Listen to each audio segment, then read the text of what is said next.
TB is the second leading killer in infectious diseases after COVID-19 and impacts millions of lives. TB was the leading infectious disease killer in 2019 and will very likely return to this infamous position once COVID-19 becomes endemic. TB kills more than 4,000 people daily. Tuberculosis can only be eliminated through prevention efforts, access to quality diagnosis, treatment and care. This includes access to affordable diagnostic tools and drug treatment. We at Cepheid have been at the forefront of the fight against TB with our innovative molecular diagnostic technologies. Expert tests have impacted millions by fast and accurate diagnosis and quick treatment initiation. TB testing has been adversely impacted during the COVID-19 pandemic, but fortunately, the focus is back to meeting the WHO Sustainable Development Goals to end TB by 2030. We at Cepheid remain fully committed to support the increased demand of TB testing globally through our manufacturing presence in the US, in Sweden, in India, and in China. Ensuring the widespread use of these innovations is critical to delivering care at a scale necessary to end TB. We at Cepheid are committed to meet the demands of this increased scale to fight TB. Together, yes, we can end TB. We at Cepheid are committed to the cause Yes, we can end TB and commit to make our best efforts for supplies of expert TB tests, which are a crucial part in this endeavor. We firmly believe that TB can be defeated. Let's join hands. Yes, we can end TB together. We also wish the very best to our clinicians and programs in their efforts to fight TB. Test and treat TB, the way forward. Let's unite to end TB.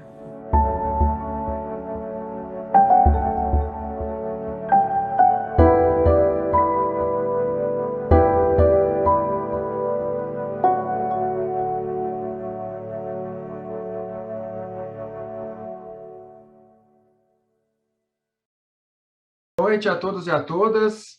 Hoje é dia 20 de março de 2023, estamos dando início à live da Cepheid em parceria com a Meditrop, em alusão ao Dia Mundial de Combate à Tuberculose. Hoje a gente vai discutir o tema, o cenário da tuberculose e droga resistente no Brasil.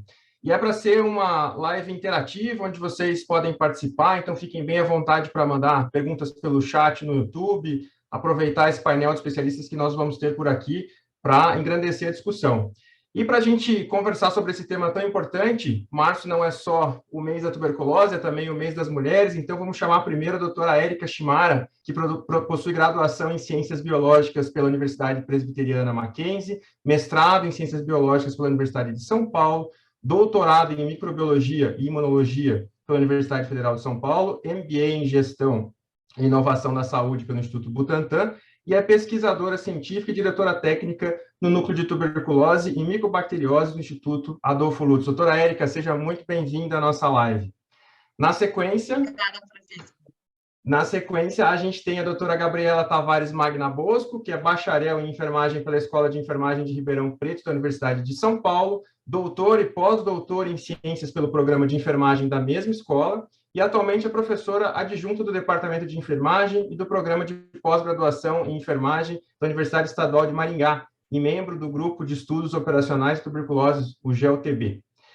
E também temos a presença aqui do Dr. Júlio Croda, que é médico infectologista, formado pela Universidade Federal da Bahia, realizou doutorado pela Universidade de São Paulo, e atualmente é professor associado da Faculdade de Medicina da Universidade Federal do Mato Grosso do Sul e da Yale School of Public Health. É especialista em produção e inovação em saúde pública pela Fundação Oswaldo Cruz, do Mato Grosso do Sul, e é presidente da Sociedade Brasileira de Medicina Tropical. Sejam todos muito bem-vindos e muito bem-vindas. Eu não me apresentei, eu sou o Francisco Beraldo de Magalhães, eu sou médico infectologista, formado aqui pela Universidade Federal do Paraná, com residência médica aqui também pela mesma universidade, doutorado em doenças tropicais infecciosas pela Universidade do Estado do Amazonas, em parceria com a Fundação de Medicina Tropical, Dr. Heitor Vieira Dourado, e vou fazer a moderação da nossa live. Bom, tuberculose, uma doença milenar, que é quase um companheiro da evolução da humanidade aí desde os primórdios, e continua sendo uma das doenças que mais mata no mundo. É um pouco chocante a gente falar disso em 2023, né? São 10,6 milhões de pessoas infectadas, e a gente sabe que desse número, mais ou menos 4 milhões não tiveram acesso ao tratamento. Isso teve um impacto muito grande na pandemia de Covid-19, com a redução do número de diagnósticos que nós fizemos. Aí foram mais ou menos 18% menos diagnósticos em relação a 2019, isso é mais ou menos similar no Brasil e no mundo, e 17% a menos de diagnósticos de tuberculose multidroga resistente. E aí, para a gente começar, eu vou passar a bola aqui para o Dr. Júlio Croda. Boa noite, Dr. Júlio. E aí, esse impacto que a gente vê na redução do diagnóstico, o que a gente pode esperar para os próximos anos? Então, Francisco, é muito triste, né? Se a gente coloca no contexto global, a incidência de casos, né, caiu muito pouco ao longo dos últimos anos. No Brasil, aproximadamente 2% ao ano. No mundo também houve uma queda bem lenta de incidência de novos casos. E com a pandemia, todo esse ganho, que era um ganho bastante, vamos dizer, pequeno, se perdeu, né? Justamente pela falta de diagnóstico. Então, a gente tinha metas, né, a atingir em termos de redução de incidência em 2025, em 2030, e nós não iremos atingir essas metas de redução de incidência e também de redução de óbitos, né? Então, a gente precisa de um esforço coletivo, talvez aprender as lições do Covid-19, né? Quando a sociedade se uniu, houve um investimento maciço no desenvolvimento de tratamentos, vacinas e do controle da doença. Então, a gente espera que a gente tenha aprendido alguma coisa com uma primeira causa de óbito desde 2019, 2020, para a gente aplicar para a segunda causa de óbito em doenças infecciosas, que é a tuberculose.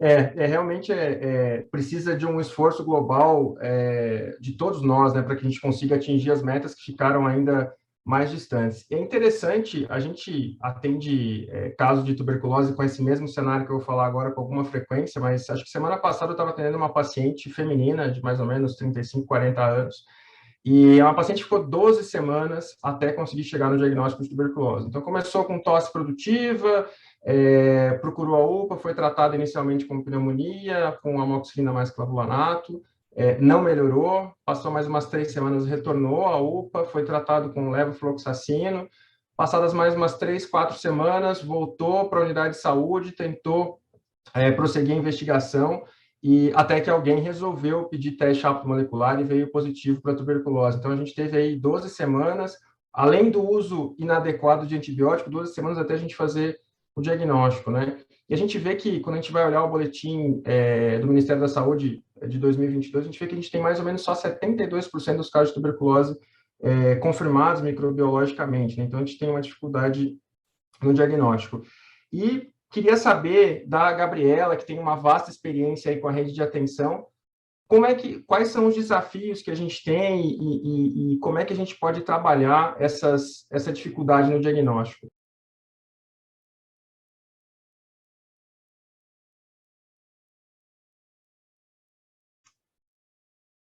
Gabriela, acho que você está sem som.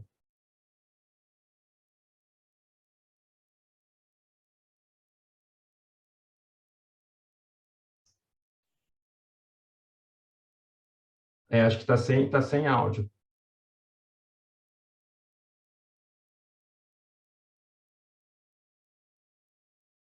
Ainda não. Eu vou fazer o seguinte, se você me permitir, enquanto você tenta arrumar o microfone, já que a gente está falando do diagnóstico, eu vou passar a bola para a Érica, que tem vasta experiência aí dentro do laboratório. Eu brinco que a gente que é médico, a gente pede o exame daqui do lado de fora e pega o resultado quando ele chega, mas tem todo um processo por trás disso, né?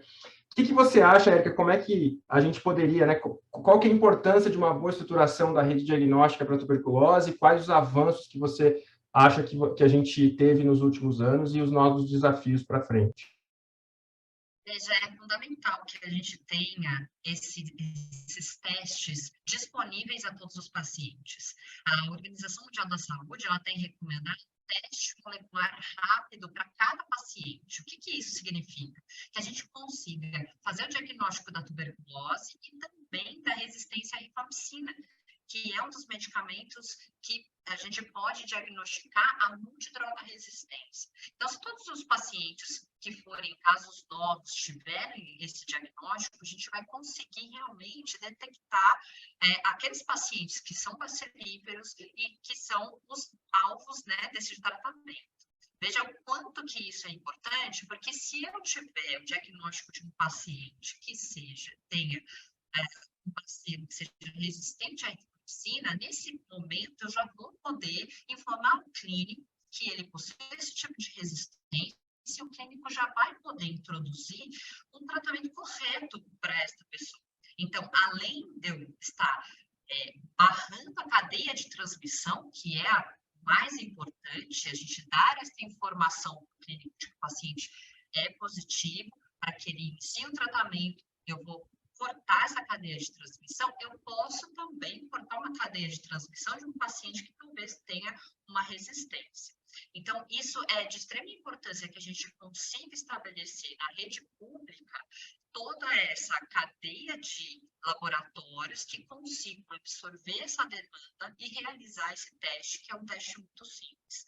Mas a gente não pode esquecer que a gente tem um teste que, apesar de já ter sido desenvolvido há mais de 100 anos, ele continua sendo muito utilizado, que é a vasculoscopia. Ela ainda é uma ferramenta extremamente útil para que a gente possa fazer o controle da tuberculose. A vasculoscopia, nos últimos anos, nos últimos 3 anos, né, ela vem muito mais no segmento do paciente do que efetivamente no diagnóstico da tuberculose. Ela tem função no diferencial, lógico, com MNT, mas muito mais no segmento, né, para a gente ter noção de carga bacilar, bacilos de multiplicação rápida, que são os grandes responsáveis pela piora clínica do paciente, pela transmissibilidade da doença. Então, ela tem ela não foi completamente esquecida, ela simplesmente mudou de posição dentro do jogo, né? E, Érica, me conta uma coisa, a gente implementou, né, o Ministério da Saúde implementou no Brasil a rede de teste rápido molecular em 2014, se eu não me engano. E aí, de lá para cá, a gente teve toda uma ampliação da rede e uma substituição do cartucho, né? Em 2018, 2019, a gente teve a substituição do cartucho do Ginexpert para o Ginexpert Ultra, que teve um ganho bastante significativo, né, de sensibilidade. Se a gente pegar o limite inferior de detecção, ele cai de, se eu não me engano, 113 para 13 bacilos por ml. E aí, queria ver contigo tenho duas perguntas aqui, né? A primeira se você acha que efetivamente, né, como que isso se converteu em resposta clínica para o paciente, a primeira pergunta, e hoje, depois dessa ampliação e depois dessa melhoria da qualidade do teste, quais os principais gargalos, quais os principais desafios para que a gente consiga ampliar ainda mais a capacidade diagnóstica? É extremamente importante a implantação de um novo teste de diagnóstico que consiga trabalhar melhor do que aquele que tinha sido realizado. A vasculoscopia ainda é um teste muito importante. A gente não pode dizer substituída, a gente tem o teste rápido molecular como o primeiro teste agora de diagnóstico. Mas a gente ainda tem muitas regiões do país que não têm acesso a um teste rápido molecular. A gente tem que entender isso. Então, precisamos ver quais são as redes, como que as redes estão distribuídas nesse sentido. Agora, o impacto que um teste molecular, no caso, né, que é mais rápido, ele causa. Vou compartilhar aqui a minha tela, mostrando o teste em que a gente tem. Eu mostro para vocês uma série histórica do estudo de saúde, que a gente, em 2018, em que a gente está fazendo o teste rápido molecular, e eu quero aqui salientar para vocês, é muito interessante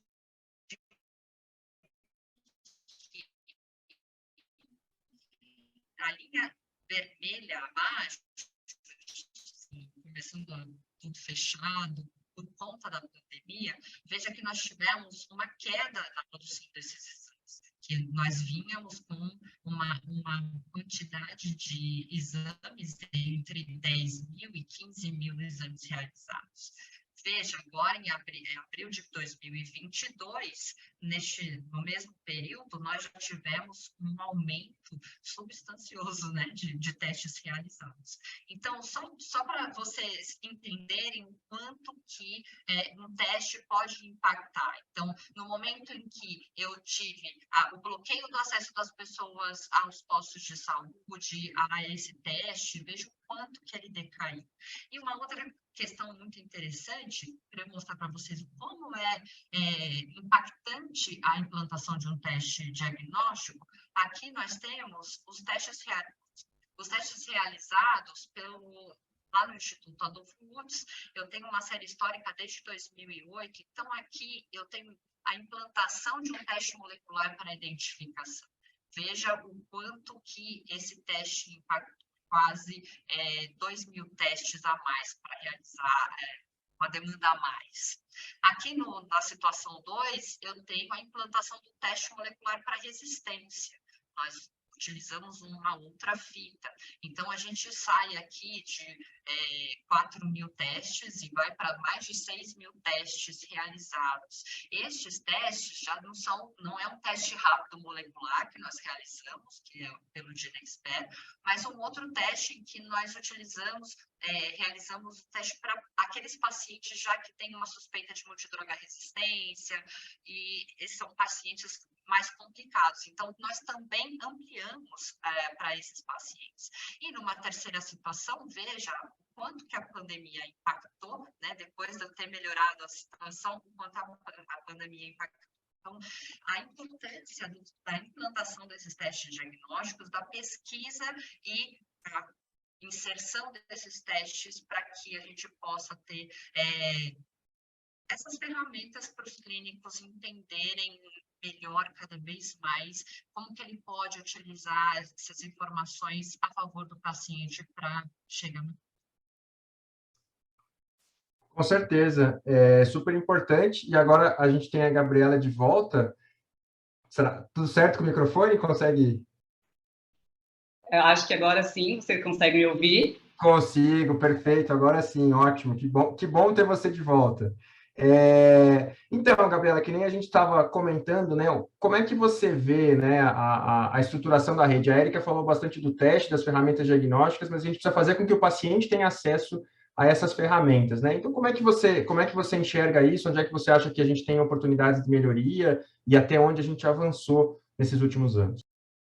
Isso, com certeza, né? A importância do diagnóstico, ela é, de fato, fundamental, mas a gente precisa pensar em estruturar essa rede para otimizar, principalmente, a identificação de pessoas com sintomas respiratórios, né? E aí, posterior a esse diagnóstico, a gente também trabalhar a questão da adesão. E aí, vou explicar o que seria aí que a gente precisa estar mais atento. Então, na identificação desses sinais e sintomas e na suspeição de tuberculose, o que a gente observa? A gente já observava anteriormente à pandemia, certa dificuldade na suspeição de tuberculose, e assim como o caso, né, que você apresentou, diante de sinais e sintomas, às vezes, bem específicos, né, não tão inespecíficos assim. Isso a gente consegue observar que uma formação de profissionais de saúde, a educação permanente e falar-se sobre a tuberculose constantemente para profissionais, para a comunidade como um todo, faz diferença em se ter em mente sempre essa possibilidade de identificar esses sinais e sintomas para que se possa ofertar esse teste, né? E isso é importante a gente apontar que a tuberculose ela tem uma determinação social e que, então, essa identificação de sinais e sintomas, por mais que ela precise acontecer nos serviços de saúde, sejam de qualquer nível assistencial, atenção primária, a UPA, ou já em nível terciário, hospitalar, também deve acontecer em serviços parceiros, como, por exemplo, da assistência social, o sistema prisional. Então, essas pessoas todas que têm maior contato, né, com pessoas que possivelmente possam estar infectadas ou possam estar doentes, né, pela tuberculose, que elas possam identificar esses sinais e sintomas e direcionar a pessoa para o serviço em que será ofertado esses testes, e aí, especialmente, preferencialmente, o teste rápido. Para isso, a gente precisa ampliar os fluxos da nossa rede de teste rápido também, né? Então, em parceria com todos os envolvidos.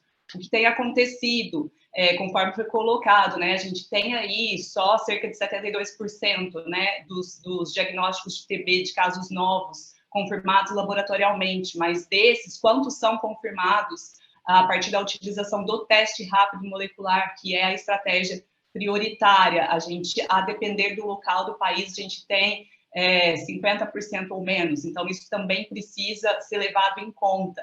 Conhecer esse teste, né? Saber como os fluxos dele está organizado, o fluxo dessa rede, dessas amostras, desses resultados, isso é fundamental.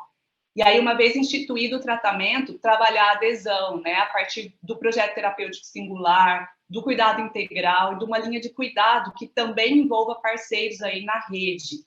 E destacando a fundamental o papel da vigilância em todos esses processos, né? Então, favorecendo e garantindo tanto o fluxo de informações, quanto o próprio percurso da pessoa nos diferentes pontos da rede, né? Como também alternativas para a situação em que pode surgir, eventualmente, né, algum problema aí, né, nesse fluxo. Então, que a vigilância esteja ciente e trabalhando, embasando as ações de promoção também, de prevenção, a própria educação, e garantindo o segmento da pessoa, da família e dos contatos aí até o final. Francisco, só fazendo um comentário aí, né, aproveitando a oportunidade, quando a gente olha, né, a utilização do teste rápido molecular, que é prioritário, né, nos casos de tuberculose, está no fluxograma do Ministério da Saúde, a Gabriela comentou bem, né, então 72% tem diagnóstico, em média 50% vão ser diagnosticados desses 72, vamos dizer, 72 tem teste confirmatório, dos 72, 50% dos casos totais de TB, no máximo, é feito pelo teste rápido molecular. O que a gente tem que também fazer uma reflexão em relação a isso, né? Porque o pessoal do laboratório afirma que, em muitos momentos, existe uma capacidade ociosa, né? A máquina não funciona durante a noite, não funciona no final de semana, porque não tem pessoal, né? Então, isso não é uma questão, quando a gente estrutura uma rede de laboratórios para o diagnóstico, é um ponto importante. Outra questão é a suspensão que a Gabriela comentou, né? Acho super importante. Então, quer dizer, a sensação, né, e talvez a Érica possa comentar também para fazer parte desse debate, a sensação de quem está no laboratório é que não chega a amostra suficiente para usar toda a capacidade da nossa rede de teste rápido molecular. E quem está na ponta, às vezes fala que tem dificuldade esse acesso, né? Porque falta pote, às vezes é muito longe onde essa máquina está, existe um limite de amostra a ser coletada por unidade. Então, assim, a gente precisa discutir melhor como utilizar nossa estrutura de rede de teste rápido molecular que já se encontra instalada no Brasil. Vou passar a bola direto, concordo plenamente, Júlio. Vou passar a bola direto para a Érica para a gente dar a chance do laboratório se defender, né? Olha, eu tenho que concordar com isso. A gente tem regiões do país que realmente acontece isso. E eu vou colocar mais uma questão importante, que é a manutenção das máquinas. Temos muitas máquinas sem manutenção, e com isso a gente não consegue utilizar a capacidade completa dessas máquinas. Então, o que é muito importante que os laboratórios e os coordenadores de rede tenham em mente? Não é simplesmente você fazer a implantação de uma nova tecnologia. Você precisa também trabalhar essas redes. Muito disso que a Gabriela mencionou. Então, quando a gente trabalha dentro de uma rede, você vai verificar qual que é a capacidade de RH que esse laboratório possui. Ele possui uma capacidade pequena, então, muitas vezes, se eu tenho 2 pessoas dentro de um laboratório, eles não vão entrar no mesmo horário. Eu vou diferenciar o horário deles exatamente para aumentar a capacidade de utilização dessa máquina. Veja, essa é uma das estratégias que a gente pode utilizar para melhorar, conseguir fazer com que a gente aumente essa demanda, principalmente, às vezes, a gente tem um impacto muito grande em laboratórios que atendem o sistema prisional. porque depois o Júlio vai falar um pouquinho sobre isso, o que é fazer o diagnóstico de um sistema prisional, né? Então, eu acho que a gente precisa sentar e estabelecer estratégias de como melhor utilizar o equipamento, como fazer os melhores fluxos, e neste momento eu acho que a gente tem ferramentas muito boas para fazer o diagnóstico, mas a gente precisa melhorar o pré-analítico e o pós-analítico. Esse é o X da questão.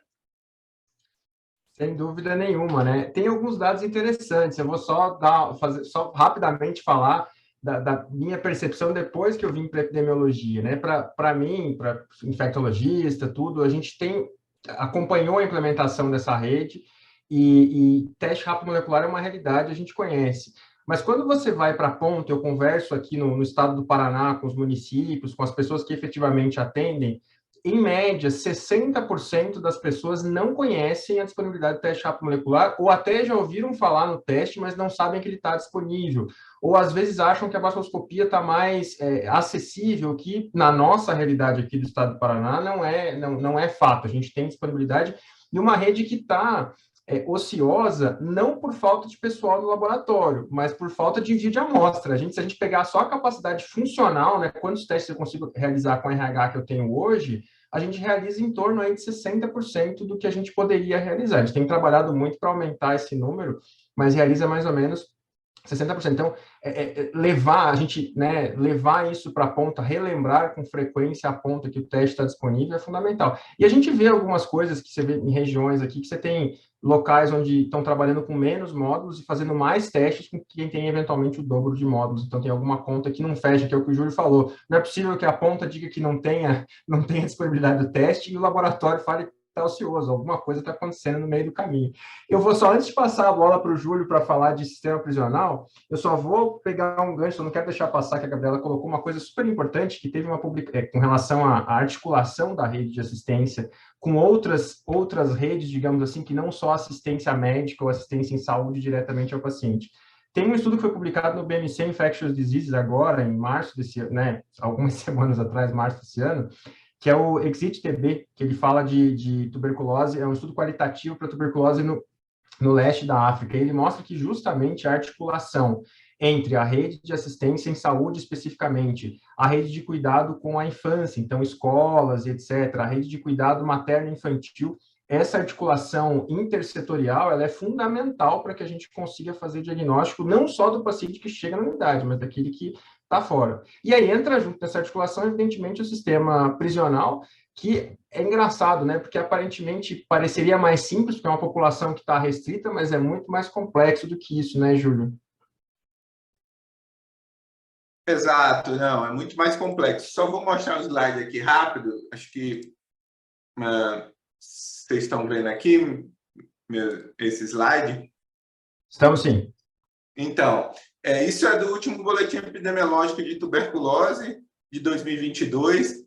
Então, só para a gente entender, né, em termos de casos novos, né, olha o impacto da população privada de liberdade entre as populações que a gente diz que são mais vulneráveis, né, população imigrante, situação de rua, profissional de saúde. Então, essa população, o número de casos em privados de liberdade, ele superou o número de novos casos com HIV/AIDS e com infectados com tuberculose, né? Então, esse é um dado relevante, né? Principalmente no Brasil, onde a gente observa a diminuição da incidência de HIV/AIDS, justamente pelas políticas que foram de sucesso da implantação de terapia antirretroviral. Isso diminui transmissão, isso diminui o número de co-infecção e isso, de alguma forma, traz à tona o impacto de outra população em termos de número de casos, que é a população privada de liberdade.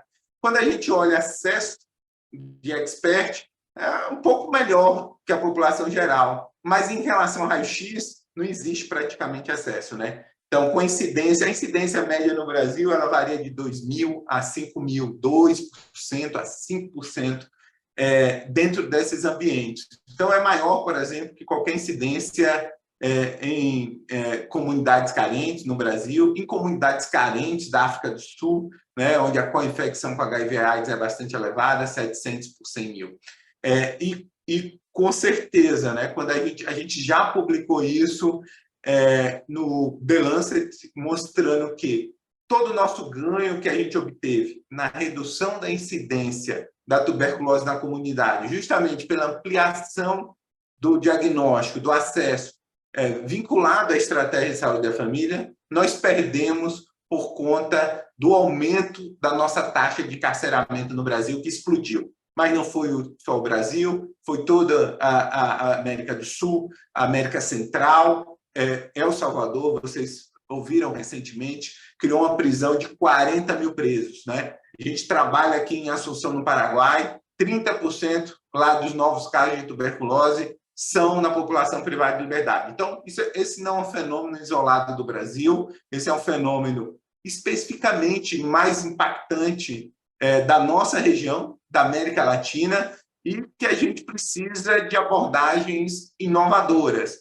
senão a gente não vai conseguir atingir a meta da OMS de redução de incidência e de óbito.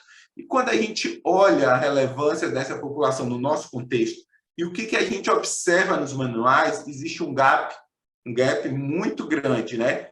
A OMS não cita em nenhum momento no reporte dela essa população. Quando a gente olha no nosso manual, existe esse gráfico que eu apresentei, mas a gente não tem abordagens inovadoras no sentido de entender, né, que os desiguais, né, são desiguais, estão nessa condição de encarceramento, que é favorável para a transmissão, tem que ter um tratamento diferenciado, tem que garantir mais acesso ao diagnóstico e uma equipe, né, de saúde da família, o SUS ainda não chegou, mais adequada para essa população. Então, a gente advoga também, porque tem muito pouco organizações não governamentais fazendo esse advocacy para essa população específica. Então, de alguma forma, os pesquisadores, como eu, e médicos também fazem esse advocacy para tentar, de alguma forma, chamar a atenção do poder público para o impacto da tuberculose nessa população, que não se restringe a essa população, né? A gente sabe que existe um spillover importante para a comunidade, um impacto enorme da transmissão na comunidade, que faz parte, né, do convívio. Os presos, eles permanecem pouco tempo nesses ambientes e retornam para a comunidade. Júlio, eu vou te devolver, porque você falou dois pontos importantes, tem vários pontos para a tua fala, mas tem dois pontos que me chamaram a atenção, que é a redução na incidência do HIV e o aumento na taxa de encarceramento. Ou seja, talvez a gente tenha para um futuro próximo uma migração aí de preocupação, digamos assim, né, com a população privada de liberdade. E aí você coloca das abordagens inovadoras. Você tem uma vasta experiência aí em trabalho com população privada de liberdade, e se fosse para citar uma ou duas estratégias inovadoras para serem aplicadas na prática, o que você vê que é mais custo-efetivo, mais factível para esse grupo? Está sem som, Júlio? Está sem som. Vou apresentar um slide aqui também que talvez possa nos ajudar, que a gente vem trabalhando aqui. Aqui é um sistema, por exemplo, de raio-x digital com inteligência artificial. Hoje em dia existem diversos sistemas de inteligência artificial. O custo de um raio-x é menos de $1 por paciente e com a área sobre a curva de 0,9, né? Então, muito sensível, muito específico, inclusive nas prevalências da prisão de 4%. Então, é uma tecnologia inovadora. O raio-x por si só não é inovador, mas você utilizar a inteligência artificial para, de alguma forma, te ajudar no diagnóstico. Por exemplo, um médico com esse tipo de sistema não necessariamente precisa de um laudo de um médico radiologista naquela radiografia, que é um fator limitante para o diagnóstico através do raio-x. Lógico que tem problemas, né, principalmente quem já teve tuberculose prévia, mas independente de fumar, de usar droga, de raça, de tabagismo, a sensibilidade e a especificidade é muito interessante. Esse artigo foi publicado esse ano pelo nosso grupo. E nós estamos testando um raio-x portátil da Fujifilm, que já faz parte do GDF, então pode ser adquirido pelos países. que já vem integrado em inteligência artificial, que não precisa estar gabaritado. Outra questão que eu quero mostrar é isso, né? A gente discutiu aqui, em termos de diagnóstico laboratorial, que existe uma ociosidade no laboratório, né? Mas acho que a Érica até comentou, né? Mas na prisão é diferente, né? A gente tem muito sintomático respiratório lá, todo mundo é tabagista, 50%, 60%. Então, se a gente for limitar essa busca por, eventualmente, tosse, todo mundo vai ter que fazer teste, né? Praticamente. Então, essa é uma outra estratégia que a gente publicou no passado também na CID, mostrando que a gente pode utilizar o pool de escala, usando o Expert, que é Ultra, né? E com boa sensibilidade, até de 1:16, em diferentes cargas bacilares, né? Alta, média, baixa, muito baixa. O cartucho, a metodologia de pool funciona muito bem e funciona muito bem aonde? Onde você tem elevada prevalência, aí você diminui o número de cartuchos gastos para detectar um caso. Então, a gente vem trabalhando nessas duas frentes, a gente já testou, a gente continua testando outras ferramentas inovadoras, baseadas em som, em assinatura de gene de expressão, mas eu cito essas duas porque são duas ferramentas fáceis, que já estão validadas e pode ser implementada na ponta. Perfeito, Júlio. Obrigado pela colocação. Estratégias inovadoras e simples as torna sempre mais elegantes, né? Tem alguns comentários que estão vindo para a gente no chat. Então, o primeiro é do Vitor, que ele coloca o seguinte: a substituição da baciloscopia pelo teste rápido molecular foi uma mudança e tanto de paradigma, que, infelizmente, ainda é novidade para muita gente na linha de frente. Daí o Júlio colocou um pouquinho da população HIV, e eu vou devolver para a Gabriela. Como é que você vê essa mudança de paradigma da implementação do teste rápido molecular, falando especificamente na população co-infectada TB-HIV? Então, a gente sabe, né, que a baciloscopia ela tem a baixa sensibilidade para o diagnóstico em pessoas vivendo com HIV, né, falsos bacilares. Então, os estudos mostram, tem um estudo especificamente feito em São Paulo, que 31% dos resultados negativos, né, para a microscopia foram positivos para o teste rápido molecular. Então, ele aumenta aí substancialmente a detecção de TB, né, nos casos confirmados por cultura e negativos para baciloscopia de escarro. E aí, especialmente agora usando o novo cartucho Ultra. Então, tem um outro estudo também com adultos vivendo com HIV que mostra, né, que o teste rápido ele é preciso e é confiável para detectar TB pulmonar, principalmente aí, né, nas pessoas vivendo com HIV. Então, a gente consegue observar que a utilização dessa tecnologia, ela traz, sim, né, um avanço aí para o diagnóstico, principalmente da TB pulmonar e também da extrapulmonar, nessa população específica. Mas, do ponto de vista operacional, quando a gente considera a alta demanda de recursos, né, e quando a gente vai pensar aí no tempo dos testes de suscetibilidades, a oportunidade de realizar, divulgar esses resultados, o Gini, sendo aí uma ferramenta que devolve aí esse resultado em um tempo mais oportuno, ele também permite reduzir o tempo para o diagnóstico da resistência, né? Então, inclusive aí nas pessoas vivendo com HIV, para início precoce do tratamento, para o tratamento mais adequado, aumentando as chances de cura. E aí, quando a gente fala de pessoas vivendo com HIV, aumentar a chance de cura incide ali diretamente na diminuição da mortalidade, o que é extremamente importante, né? Então, com relação à limitação do teste, mas a gente precisa ainda, né, pensar aí na limitação de identificar resistência a outras drogas, né, que não a rifampicina. Então, a gente precisa considerar isso aí para desenvolver pesquisas e novas estratégias, mas a gente precisa considerar, assim, a importância, né, e o impacto que tem da utilização dessa tecnologia para o diagnóstico e para a gente inserir aí a terapia adequada, evitando especificamente o óbito, né, o desfecho do óbito nessa população. Então, foi bastante importante. E aí você sabe que esse teu comentário ele vai bem junto do que tem uma ouvinte nossa aí falando, a Olga Vale Oliveira Machado, que ela fala assim das diversas possibilidades que a gente tem de diagnóstico e do desafio que é o manejo do paciente, né? Então, fazer história do paciente, fazer um bom exame físico, solicitar baciloscopia, de Nexpert, aí os diversos métodos diagnósticos que a gente tem. E aí você colocou muito bem com relação ao diagnóstico da rifampicina, mas que só o diagnóstico da rifampicina não é suficiente, né? O exemplo desse caso, de alguns casos que a gente acompanha, às vezes o paciente faz diagnóstico de tuberculose sensível à rifampicina, a gente inicia tratamento e a gente vai descobrir que esse paciente tem monoresistência à isoniazida meses depois, né? Isso varia, já foi 4 meses, hoje reduziu um pouco, mas às vezes a gente descobre tardiamente ou não descobre porque por algum motivo não foi enviado a amostra para cultura e a gente acaba não tendo outro painel de resistência, e a gente vai descobrir quando o paciente faz aquele fenômeno de positivar a baciloscopia no quarto, quinto mês de tratamento, e aí já com monoresistência, com pelo menos monoresistência à isoniazida ou monoresistência à rifampicina, enfim, a gente acaba tendo um problema muito maior. E aí queria saber da Érica, como é que a gente pode, quais estratégias que a gente teria disponível, né, para tentar encurtar esse tempo e até as limitações, porque a bactéria tem seu tempo para crescer, a gente não consegue brigar com ela por causa disso. Exato.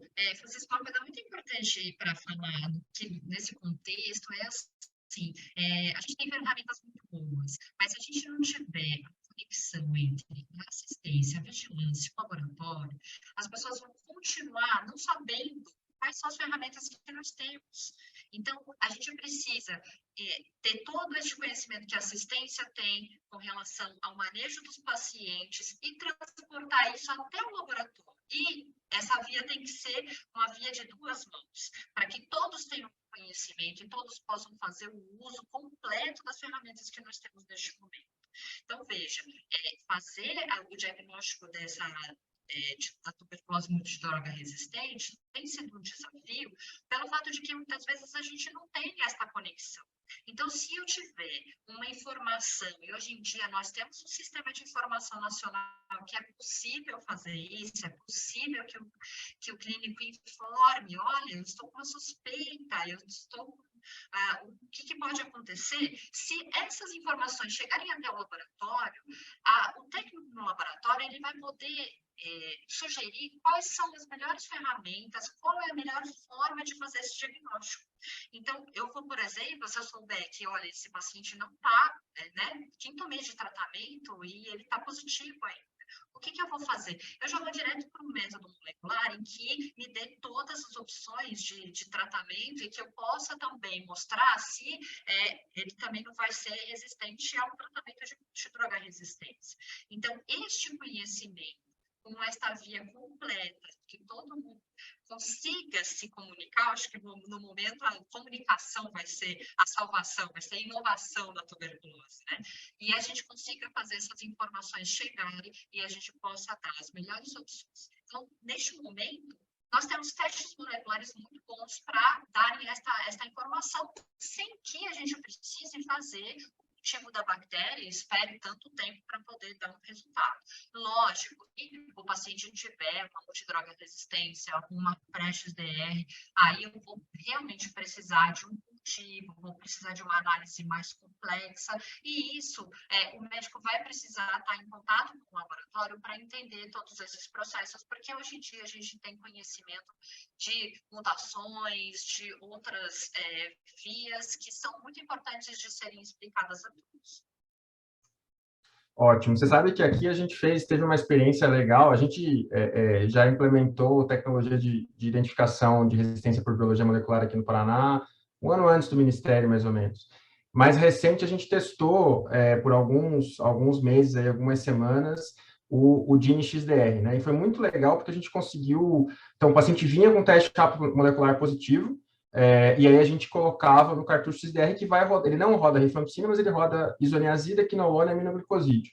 E aí a isoniazida e a quinolona, principalmente, eram fundamentais para a gente descobrir, para a gente manejar o paciente, né? Desculpe, seja por monoresistência à isoniazida, seja por evento adverso ao medicamento que a gente tem que substituir o esquema fazendo, por exemplo, rifampicina, etambutol e levo. Então foi bem legal. E aí a gente encontrou de monoresistência à isoniazida, mais ou menos uns 15% dos pacientes que a gente testou, que a gente iria descobrir em algum momento, mas aqui na nossa rotina a gente acabaria descobrindo mais ou menos 30 dias depois, o que, enfim, pode gerar perda para o paciente, é bem importante, né, no manejo desses casos.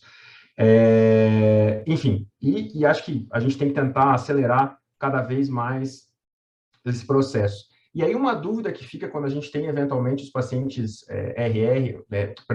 com multiresistência identificada, ou com monoresistência isoniazida, ou eventualmente com resistência à rifampicina, é como manejar os contatos, né? Essa paciente que eu contei no começo da nossa conversa, ela começou a sofrer preconceito em casa, as pessoas não queriam mais encontrar com ela. Então, isso depois de algum tempo de tratamento, já com vassoscopia negativa e tudo. Então, eu queria saber, primeiro, da Gabriela, como é que ela sugeriria para a gente, como é que ela vê esse manejo de contatos aí em TB, MDR, RR, etc. Então, o que a gente vê é que as diretrizes internacionais, elas propuseram recentemente, né, as fluoroquinolonas para terapia preventiva da tuberculose em contatos de TB droga-resistentes. Porém, a evidência disponível é de baixa qualidade, né? Então, os dados, eles são agrupados, pequenos estudos observacionais, então, sugerem, né, baseado aí na fluoroquinolona, que assegure eficácia e econômico, mas são evidências ainda, assim, bem baixas. Alguns ensaios clínicos que estão em andamento, tá tentando aí gerar evidência de maior qualidade sobre a eficácia, por exemplo, da levofloxacina, delamanida, como terapia preventiva para TBDR, mas também são necessárias evidências adicionais, né, desse tratamento preventivo em contato de TB resistente, né? E aí entra a importância da percepção tanto dos pacientes como dos profissionais, dos contatos para conseguir aí o acesso a essa terapia. Então, essas evidências ainda são bem frágeis. Como aqui no Brasil a gente ciente, né, dessa situação, acho que o Ministério da Saúde ele entende, né, que é importante a gente entender o perfil dos casos, né, dos casos de TB droga resistente para implementar corretamente esse tratamento, esperar melhorar o diagnóstico da TBDR com a aquisição, eles esperam, né, com a aquisição centralizada dos testes, por exemplo, MGT para fazer o teste de sensibilidade fenotípico, implementação do LPA, né? E aí, a partir disso, desenvolver mais evidências locais sobre o possível tratamento dos contatos. Por enquanto, o que tem se recomendado é seguir esse contato por até 2 anos, então fazer um segmento mais pontual ali, por pelo menos até 2 anos, e existe aí a possibilidade, os planos de rever essa recomendação e pensar no tratamento preventivo, porque, sim, essas pessoas merecem esse tratamento preventivo, né? Mas precisa ter aí uma evidência que embase mais fortemente. Então, hoje é ainda assim algo a se pensar, a se estudar, para se levar em consideração. Mas é preciso discutir e o Ministério tem planos para fazer essa discussão, então rever esse grupo de trabalho para discutir isso que tinha sido decidido em 2019, para mudar aí essa recomendação que hoje é, por enquanto, de seguir, né, esse contato e não implementar nenhuma terapia preventiva. Perfeito. Eu vou... tem alguns comentários que estão aparecendo. A Olga Machado está colocando bastante coisa aqui sobre evento adverso de drogas, sobre a resistência que a gente encontra ao longo do tratamento. Ela coloca aí, de fato, é uma saga a gente fazer todo o tratamento. E, o diagnóstico é difícil, o tratamento é difícil, o manejo de eventos adversos é bastante difícil, o manejo de contatos também é bastante difícil.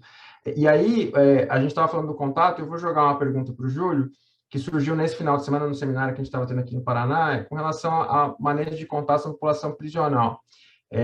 Porque, como lá é um ambiente onde você tem muita circulação do bacilo, teoricamente a exposição se mantém, né? E aí eu vou perguntar rapidamente para o Júlio, o que a gente faz? Trata a infecção latente nesse grupo? Trata todo mundo? Não trata ninguém? O que a gente arruma, Júlio? Então, não existe recomendação para o diagnóstico e tratamento de TB latente, né? Dentro desses ambientes prisionais. Muito baseado no estudo de trabalhadores de uma mina na África do Sul, que mostra que durante o tratamento de TB latente há uma diminuição de risco, mas depois da suspensão desse tratamento, o risco retorna, porque a exposição retorna, e, portanto, a incidência permanece elevada. Mas é bom entender que a gente já tem dados, né, inclusive publicado pelo nosso grupo, e eu posso compartilhar mais um slide aqui para vocês, porque daí fica claro esse slide que eu vou compartilhar aqui com vocês. Ó. Esse é um estudo que saiu na PLOS Medicine em 2009, que a gente foi entender o impacto disso, né? E, lógico, múltiplas intervenções de combinação, diagnóstico ativo, triagem master, tratamento de TB latente para as pessoas privadas de liberdade, aumento do diagnóstico passivo e triagem na saída, triagem na entrada. O que eu quero mostrar é isso daqui, ó, triagem na saída. Aqui é o impacto na prisão e o impacto na comunidade. O que eu quero deixar claro que existe um impacto enorme de você, eventualmente, diagnosticar e tratar TB latente quando esse preso sai do sistema. Porque ele sai de um sistema de elevada incidência para a comunidade de baixa incidência. 30 vezes menor, 40 vezes menor, 50 vezes menor. Então, o que isso, como preso, ele tem uma característica de recidiva no sistema, né? Isso é muito comum. Se você trata ele na saída, o risco dele adquirir a doença na comunidade é menor, e quando ele retorna para o sistema, o risco dele estar com a doença ativa também é menor. Entretanto, para você ver as diferenças, né? Nos guidelines que existem, né? Não existe essa recomendação, né? E a evidência está sendo gerada, né?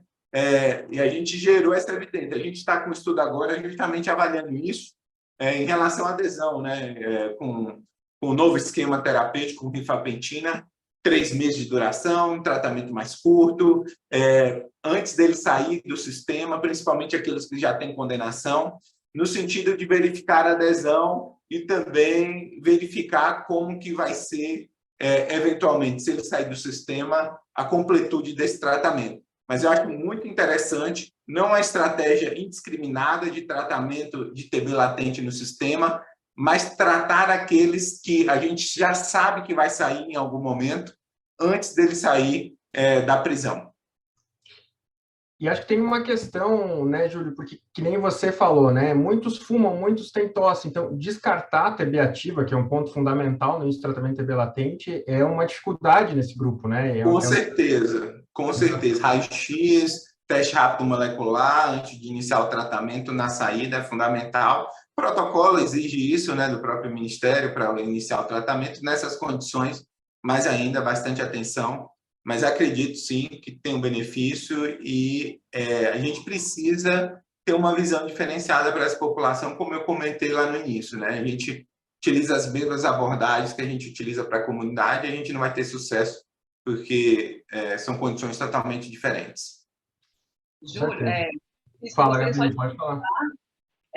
Júlio, que é super interessante essa estratégia da saída e de não ser algo indiscriminado, porque é exatamente o que o Francisco estava colocando, é bem difícil a gente descartar a TB ativa, né, por todos esses motivos, mas também porque em grande parte da realidade das unidades do sistema prisional ainda não tem esse fluxo bem estabelecido para a obtenção mesmo do diagnóstico, né, algumas cotas e tudo mais. Então, a estratégia da saída e essa estratégia mais focalizada, eu acho que, com certeza, faz diferença e leva a gente para essa equidade mesmo que a gente precisa pensar, né? Uma estratégia a se considerar. Com certeza. E acho que a triagem nesse grupo ela tem que ser bem rigorosa, né? Porque tem até um estudo fazendo essa análise, se a gente hoje em dia deveria manter a lógica do assintomático PPD reator raio-x ou deveria eventualmente substituir o raio-x por teste rápido molecular para tentar excluir com maior segurança ainda se tem ou não tem TB ativo, mas isso está em análise, né? Tem mais uma pergunta, deixa eu só voltar, que eu desceu aqui, a Marlúcia Garrido, que ela pergunta com relação à recomendação, como é que a gente avalia os testes rápidos com resultado traço. E aí eu vou passar essa bola para o laboratório. Érica, o que você diz para a gente dos traços no teste rápido molecular? Traços, a gente vai considerar as populações HIV e população pediátrica, certo? E mesmo assim, você vai continuar investigando, você vai solicitar novamente a amostra de avaliação. Fora dessas populações, a gente não vai considerar este resultado como um resultado positivo. Você vai ter que continuar fazendo avaliação lógica de sinais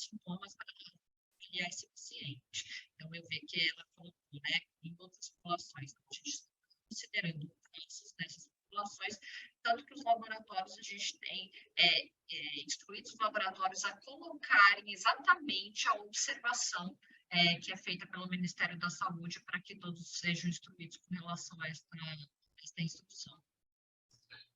Indo nessa mesma linha, tem uma pergunta da Rayana Schindler, e ela coloca o seguinte: creio que o principal gargalo dos testes moleculares é que a população mais vulnerável não tem acesso, né? Precisa que eles utilizem amostras não invasivas e que sejam point of care.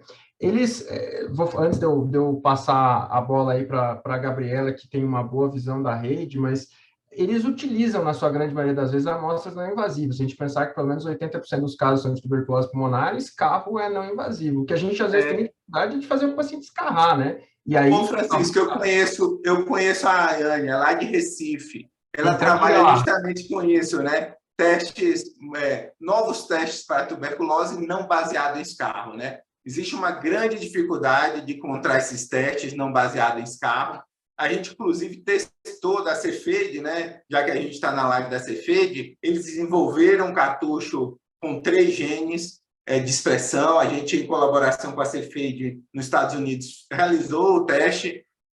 E para baciloscopia, para paciente que tem carga bacilar elevada, médio e alto, existe uma boa correlação com esse teste baseado em sangue, né? Mas quem tem carga bacilar low e very low, a correlação não foi tão boa. Eu sei que ela tem projeto nessa área também, uma área que todo mundo está atrás, né? É uma prioridade da OMS, mas a gente ainda não tem nenhum teste que atendeu, né? A gente tem um manualzinho da OMS que lá especifica a sensibilidade e especificidade necessária para ser um protótipo elegível, para ser um protótipo de triagem. E até o momento a gente não tem esse teste não baseado em escarro disponível na nossa rede.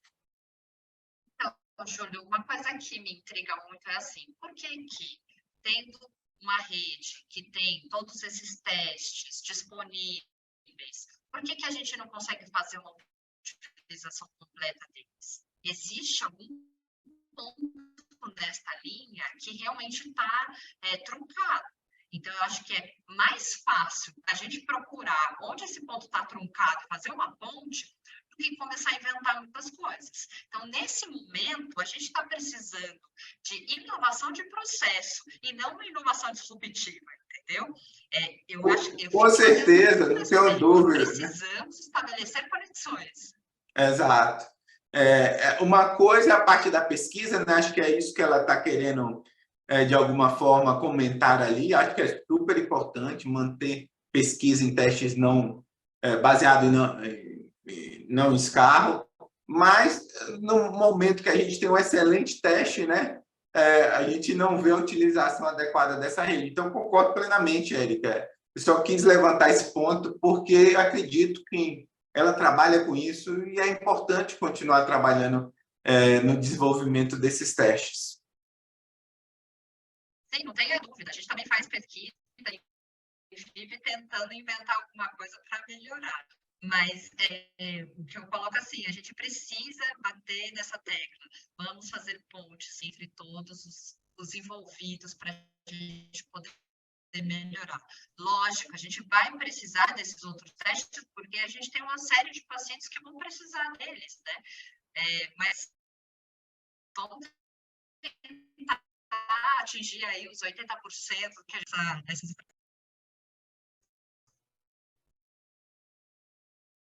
Perfeito, Érica. Obrigado. Acho que, infelizmente, a gente está chegando no final da nossa conversa. A gente podia passar a noite mais uns 4 dias discutindo, que assunto para discutir não falta, conhecimento de vocês para trazer também não falta, mas eu vou pedir para rapidamente, em 1 minuto cada um, fazer suas considerações finais. E eu vou fazer uma pergunta aí para a Érica primeiro, antes da gente ir seguindo, mas já para suas considerações finais. Érica, futuro da resistência e do diagnóstico na TB, por conta da velocidade, você acha que está na biologia molecular ou você vê alguma outra estratégia nesse momento? Sim, eu acho que está na biologia molecular. A gente está dando passos bem largos para chegar nisso. A gente tem trabalhado com sequenciamento,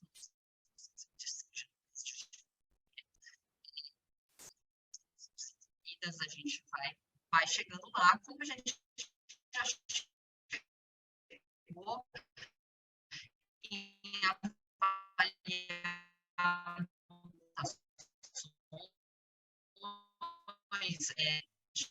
molecular, tenho certeza que isso realmente é o nosso mais minha consideração trabalhar melhor o nosso arroz. Então, a gente precisa fazer as nossas conexões, trabalhar essa interação entre a assistência, a vigilância, o laboratório.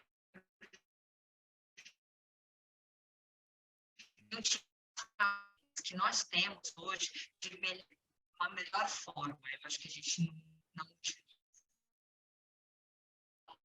ações. Érica, eu acho que a tua conexão está... A gente senta e tenta resolver. Então,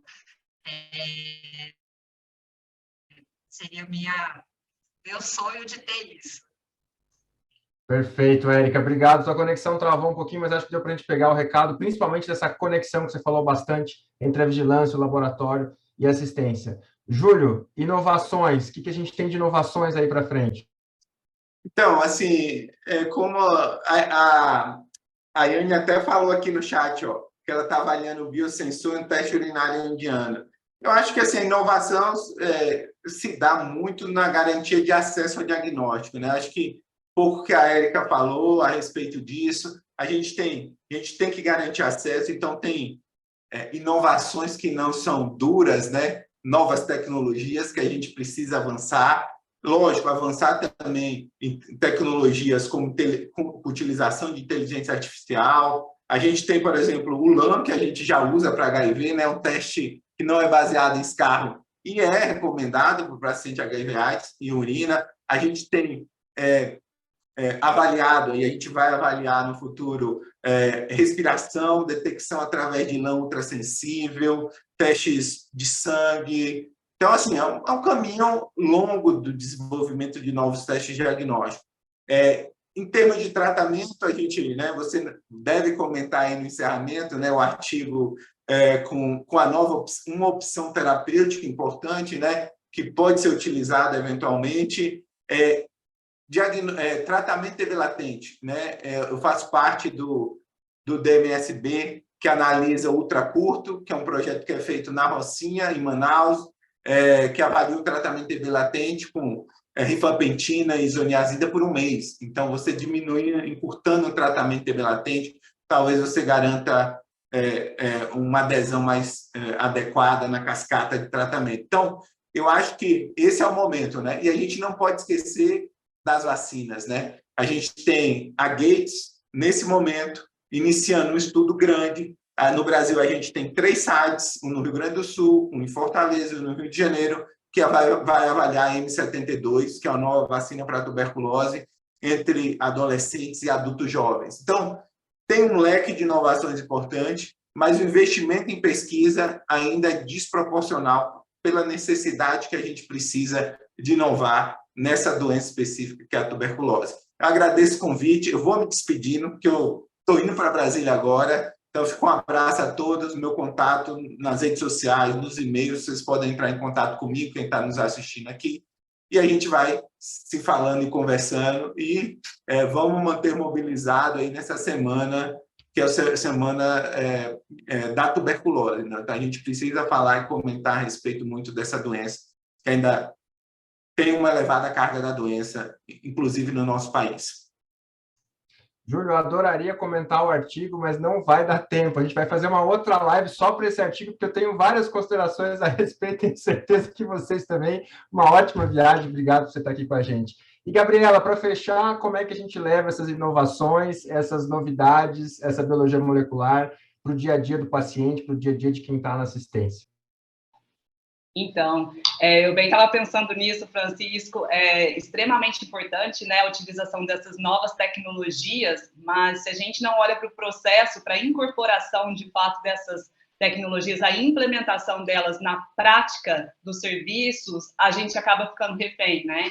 Então, a gente precisa pensar não só em educação permanente, mas de que forma que a gente, como a Érica bem pontuou, senta e conversa entre todos os envolvidos, né? E também apareceu no chat essa questão de que essas informações muitas vezes não chegam, né? E essas novidades acabam não chegando e não sendo absorvidas e implementadas. Acho que quando a gente vai instituir essa nova tecnologia, seja ela uma tecnologia dura ou leve, a gente precisa pactuar e estar em consenso com todos aqueles que estão a recebendo para ofertá-la, né? Então, pensar nessa educação de uma forma permanente, em encontros, né, para que seja discutido, incluindo rede de atenção à saúde, de apoio, laboratório, vigilância, isso é fundamental para a gente difundir ao máximo informações. E momentos como esse, em que a gente pode tentar fazer chegar, né, ao máximo de pessoas possíveis as informações com base em evidências, né? Eu acho que isso faz toda a diferença. Muito obrigado, Gabriela, a você aí pelas considerações, pela participação na live, por esse momento que a gente pode conversar sobre isso, a Érica, ao Júlio, e agradecer a Cefeid e a Medtrop que abriram esse espaço aqui para a gente poder ter essa conversa. Uma excelente noite a todos e uma ótima semana. TB is the second leading killer in infectious diseases after COVID-19 and impacts millions of lives. TB was the leading infectious disease killer in 2019 and will very likely return to this infamous position once COVID-19 becomes endemic. TB kills more than 4,000 people daily. Tuberculosis can only be eliminated through prevention efforts, access to quality diagnosis, treatment and care. This includes access to affordable diagnostic tools and drug treatment. We at Cepheid have been at the forefront of the fight against TB with our innovative molecular diagnostic technologies. Expert tests have impacted millions by fast and accurate diagnosis and quick treatment initiation. TB testing has been adversely impacted during the COVID-19 pandemic, but fortunately, the focus is back to meeting the WHO Sustainable Development Goals to end TB by 2030. We at Cepheid remain fully committed to support the increased demand of TB testing globally through our manufacturing presence in the US, in Sweden, in India, and in China. Ensuring the widespread use of these innovations is critical to delivering care at a scale necessary to end TB. We at Cepheid are committed to meet the demands of this increased scale to fight TB. Together, yes, we can end TB. We at Cepheid are committed to the cause Yes, we can end TB and commit to make our best efforts for supplies of expert TB tests, which are a crucial part in this endeavor. We firmly believe that TB can be defeated. Let's join hands. Yes, we can end TB together. We also wish the very best to our clinicians and programs in their efforts to fight TB. Test and treat TB, the way forward. Let's unite to end TB.